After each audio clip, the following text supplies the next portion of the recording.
എൻ്റെ കുട്ടികൾ പോലീസ് ഉദ്യോഗസ്ഥന്മാരിവിടെ ഇരിക്കുന്നുണ്ട്. ഞാൻ മദ്യനിരോധത്തിൻ്റെ സുൽത്താനാ. എതിരായി എവിടെ വരുമ്പോഴും ഞാൻ നിൽക്കും.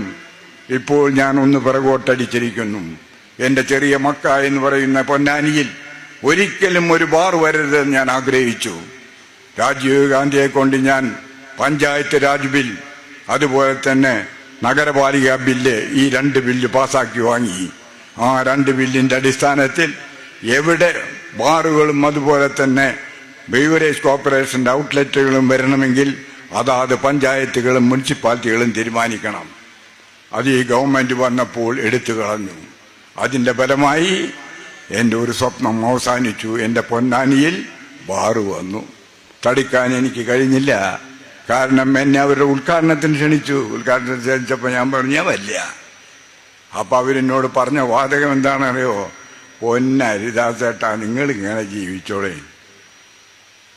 അതൊക്കെ ഞാൻ പറയാൻ വിചാരിക്കുന്നില്ല, മോശമാണ് പറയണത്.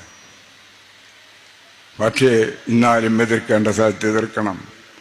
അതുകൊണ്ട് എൻ്റെ കൊച്ചുകുട്ടികൾ ശ്രദ്ധിക്കണം. ഈ ഉദ്യോഗസ്ഥന്മാരിയ്ക്കുമ്പോൾ ഞാൻ സൂചിപ്പിക്കുകയാണ്, ഇന്ന് മദ്യത്തിന്